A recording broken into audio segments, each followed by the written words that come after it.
Olá, gente, paz e graça a todos. Eu sou o pastor Jornei, estou fazendo mais um vídeo aqui.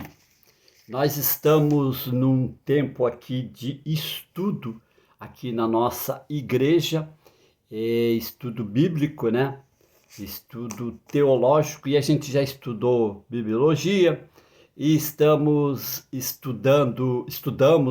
o Pentateuco, e inclusive eu mandei um resumo, postei aí um resumo de todo o estudo do Pentateuco. Agora nós estamos nos livros históricos e temos aí nos vídeos anteriores as aulas, né, desse tema aí. E hoje eu quero aqui nesse vídeo fazer um resumo, assim como fiz lá do Pentateuco, eu quero fazer aqui dos livros históricos, só para você que não está acompanhando, está chegando agora, para você se atualizar. Você quer fazer esse estudo aí com a gente? Pega os vídeos lá, assiste os vídeos anteriores aí, que você vai, né, dar continuidade nesse texto. A próxima aula é sobre os livros poéticos, né?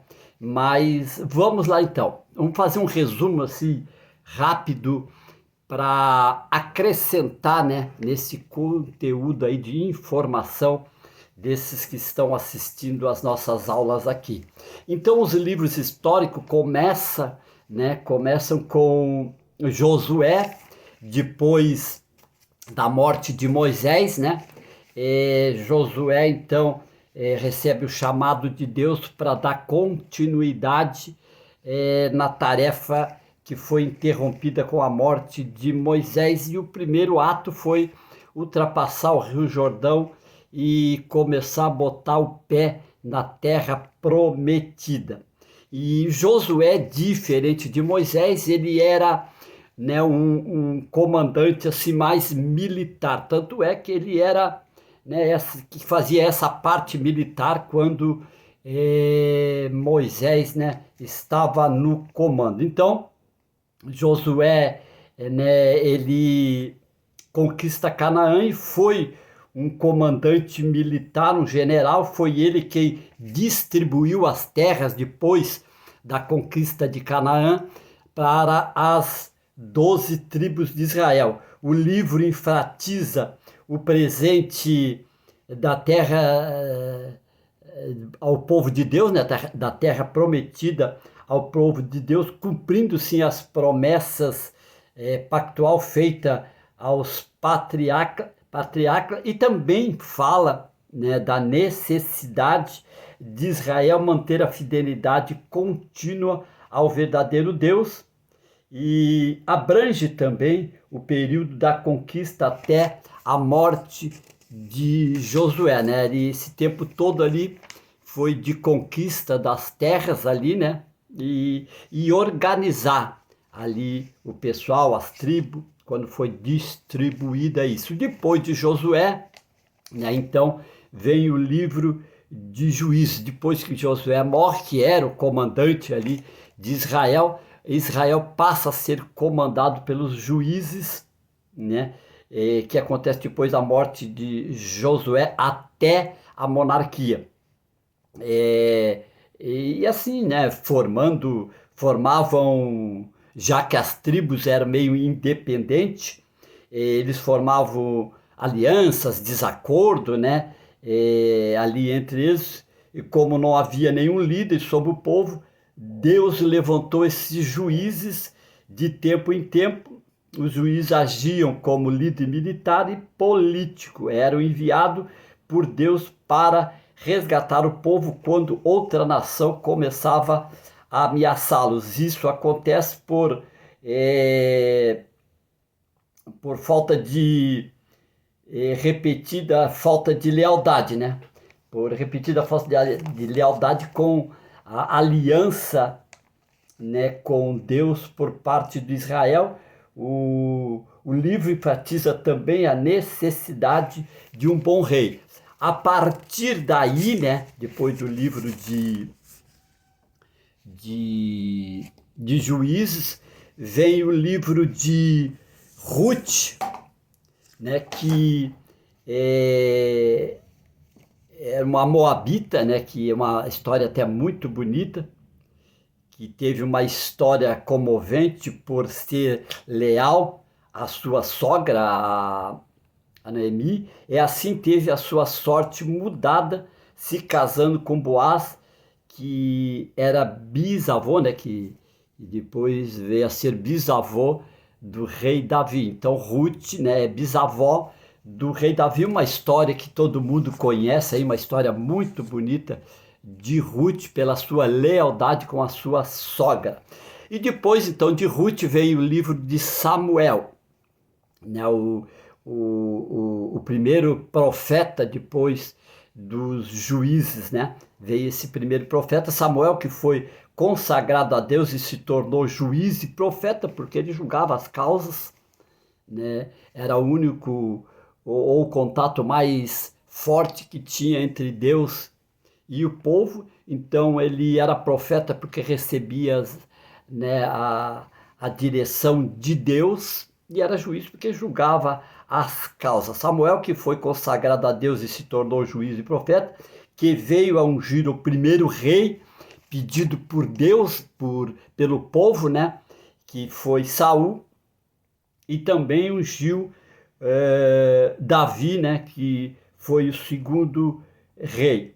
Samuel marca a transição de juízes, né, do juiz, que ele foi um juiz também, né, um juiz e, e a monarquia, porque ele teve esse espaço, né, ali do juiz, do último juiz ele pegou, e até o rei, a primeira monarquia com o rei Saul, mas ele continuou sendo profeta, tanto é que foi ele que comunicou o desagrado de Deus com Saul, e também foi ele que ungiu Davi como rei, né? E aí depois do livro de Samuel vem os livros de Reis. O primeiro Reis narra a história dos reis de Israel após a morte do rei Davi, começando com o reinado do seu filho, o rei Salomão, que encontrou, né, que construiu, né, o templo após a sua morte.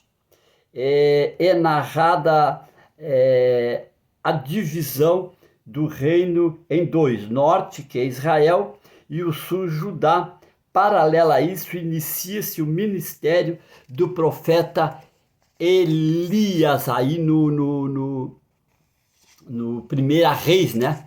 No Primeira Reis, então começa esse esse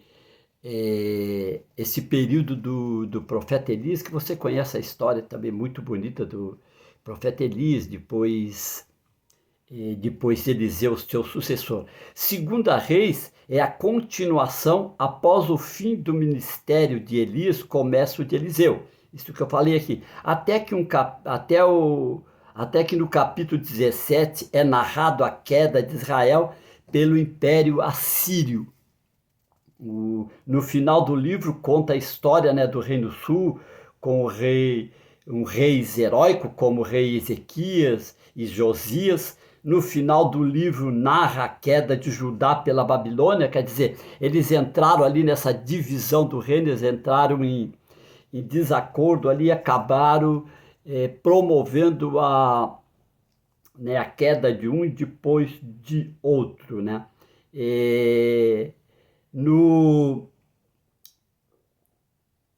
No, em Crônicas, aí depois que termina aqui o livro de Reis, Crônica foi escrito após o exílio, né, babilônico e assírico, né? Crônica relembra os eventos acontecidos nos livros de Samuel e Reis, após o capítulo 9 das genealogias, né, que é até o capítulo 9, das tribos norte e de Saul, e a vida, né? E a vida de Davi. Ele narra essas coisas tudo ali, o livro de Crônica começa com isso aí, né? e é, são contadas, né, novamente isso, porque na ordem tradicional da Bíblia, né, judaica, Crônicas é o último livro,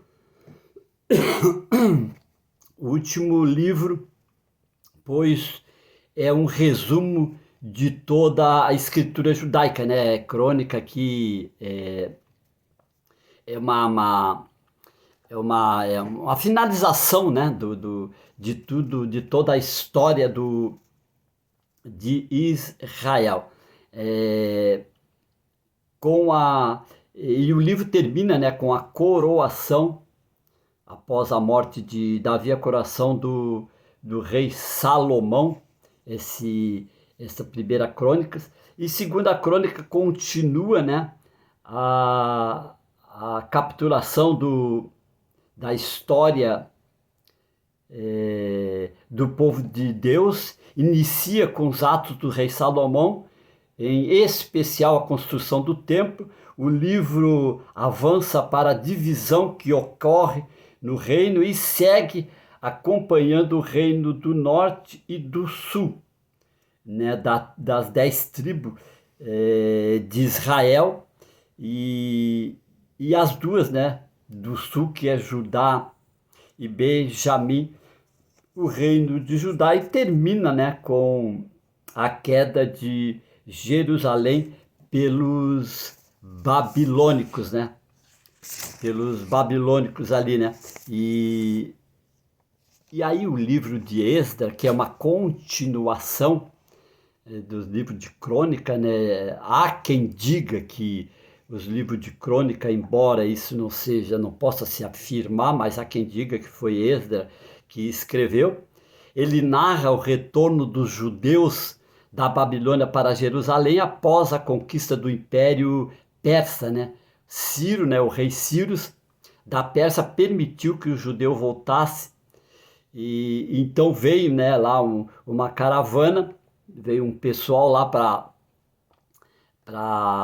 para Jerusalém, e 58 anos depois, Esdras lidera outro grupo para Jerusalém. O primeiro grupo de exilado veio com a missão de reconstruir o templo. O segundo grupo, renovação espiritual, né? Porque estava tudo destruído, além da cidade, dos muros, tá destruído fisicamente, isso falando, né? Também a vida espiritual das pessoas estavam muito abalada, e tinham abandonado um pouco por causa de tudo que passaram, né? Aquelas pessoas que ficaram ali e se misturaram com outros povos, e aquelas que voltaram do exílio, né, estavam bem desanimada, bem desacreditada.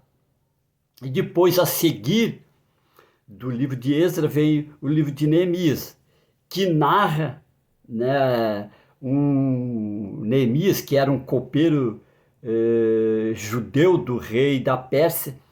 Ele vem depois, né? Você conhece aquela história ali do copeiro com Neemias, com Neemias com o rei ali, né? Que o rei acaba liberando ele. Então, esse Neemias, ele volta com um grupo, né, com esse terceiro grupo, para a reconstrução dos muros de Jerusalém. E também, junto com Esdras, né, fortalece a aliança, a fé, em oração, trabalho em equipe importante, né, da comunidade na superação das adversidades. Quer dizer, Neemias, depois que veio de lá, né?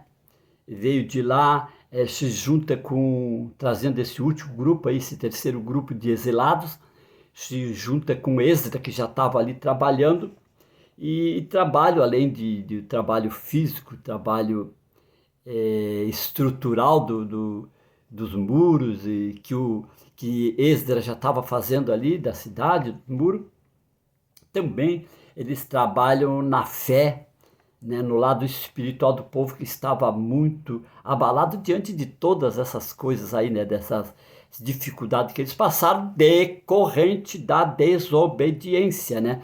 E depois, então, vem o livro de Esther, uma história de Esther acontece durante o Império Persa, né? Esther, uma jovem judia que se tornou rainha da Pérsia, você conhece a história também, né? É uma história muito bonita lá, onde o tio dela lá e aquele que fazia o papel de pai dela, que cuidava da Esther, ele enfrentou lá aquele Naamã, acho que era o nome do cara lá que armou e até fez uma forca para enforcar Mardoqueu, e no fim ele foi enforcado nessa forca. Então, uma história de superação de Mardoqueu e da Esther, que assim, né, encerra esses livros históricos aí. Só uma síntese, só uma passagem assim, bem rápida, num resumo bem prático e objetivo, para você poder conhecer melhor ou ter facilidade para conhecer melhor a história de Israel, principalmente nesse período tão conturbado, né, que, que foi dos exílios ali depois né, da, do erro de Davi, de Salomão, né, que acabaram trazendo consequências, né, ali mais na frente, onde veio a divisão dos reinos ali, né? Um lado de Judá ficou com duas tribos só, Benjamim e Judá, e a outra ficou com as outras 10 tribos e ficaram separadas e acabaram as duas sendo destruídas, sendo levadas cativo pelos impérios da época, né, que é os assírios, a Babilônia, a Pérsia, né? A Babilônia levou o povo cativo, depois a Pérsia subjugou Babilônia, tomou o reino, aí foi mais branda, foi onde liberaram o povo de Israel, o povo judeu, para voltar para suas terras e assim, né, o povo pôde reconstruir os seus lares, mas encontraram muita dificuldade ao voltar, porque é aquele povo que ficou ali, né, que ficou um povo sem recurso, pobre, abandonaram a religião, misturaram com outras pessoas, com outras tribos ali que não tinha nada a ver com Israel e acabaram se contaminando. Então o povo estava fora da presença de Deus, além da cidade estar destruída, o povo estava fora da presença de Deus. Então deu muito trabalho para Esdras, Neemias, restaurar tudo isso, né? Tanto a parte física, a parte material, como a parte espiritual. Espero que você tenha gostado desse vídeo, desse resumo. Espero que isso tenha acrescentado, né, um pouquinho na sua vida e na parte de conhecimento, né, de sabedoria, que é muito bom a gente adquirir. E se gostou, né, curte bastante o vídeo aí, envie para outras pessoas, porque isso é muito importante, né? O conhecimento ele destrava, né, o sistema, ele ajuda a gente a se libertar da ignorância, da falta de saber. Então, isso é muito bom aí, que muita gente venham assistir, acompanhar essas aulas para adquirir um pouquinho de sabedoria a mais para a gente servir a Deus com excelência. E não se esquece, né, de se inscrever no canal. Até mais, até a próxima aula.